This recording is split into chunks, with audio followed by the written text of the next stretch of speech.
মাত্র 2 মিনিট। জীবন আর মৃত্যুর মধ্যে ব্যবধান ছিল হয়তোবা এতটুকুই। আকাশ ছিল একদম পরিষ্কার, ছিল না বৃষ্টিপাতের কোনো পূর্বাভাস। অন্যান্য দিনের মতো নদীর পাড়েও ছিল স্বাভাবিক ব্যস্ততা। কেউ ছিলেন তীর্থযাত্রী, কেউ পর্যটক, আবার কেউ বা কর্মসূত্রে অবস্থান করছিলেন সীমান্ত এলাকায়। মানুষগুলো হয়তোবা কল্পনাও করতে পারেননি ঠিক তাদের পেছনেই নিঃশব্দে এগিয়ে আসছে মৃত্যুদূত। হঠাৎই হিমালয়ের বুক চিরে ছুটে এলো ধ্বংসের স্রোত। কিছু বুঝে ওঠার আগেই বদলে গেল দৃশ্যপট। মুহূর্তের মধ্যেই সেই প্রলয়ঙ্কারী স্রোত ভাসিয়ে নিয়ে গেল সামনে থাকা মানুষ, সেতু, গাড়িসহ সবকিছু।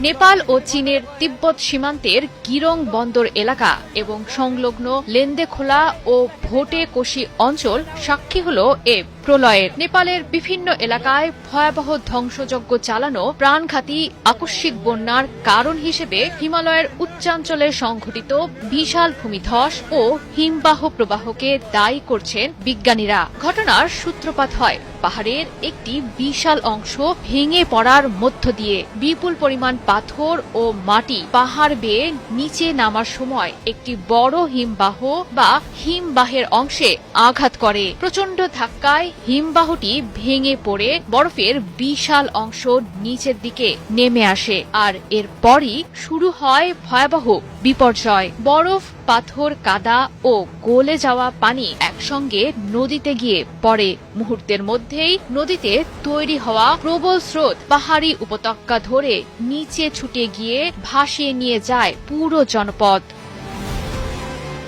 কলম্বিয়া বিশ্ববিদ্যালয়ের ভূপদার্থবিদ গোরান একস্ট্রোমের মতে ভূমিধস ও হিমবাহ ধ্বংসের ঘটনাটি এতটাই শক্তিশালী ছিল যে এর উৎপন্ন শক্তি ছিল প্রায় 5.2 মাত্রার ভূমিকম্পের সমান। এমনকি বিশ্বের বিভিন্ন সিসমোগ্রাফেও এর কম্পন ধরা পড়ে। জানান, বিপর্যয়টির ফলে সৃষ্ট বন্যার পানির উচ্চতা ছিল 130 থেকে 160 ফুট পর্যন্ত, আর পানি স্রোতের গতিবেগ ছিল ঘন্টায় প্রায় 71 কিলোমিটার পর্যন্ত।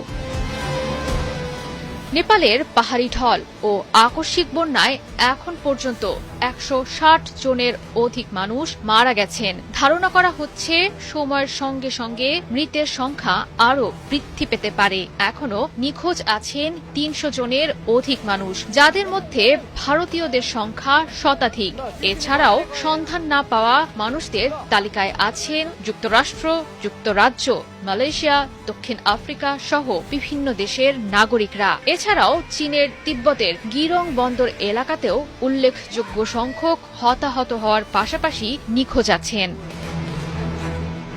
জয়া সরকার, ৭১।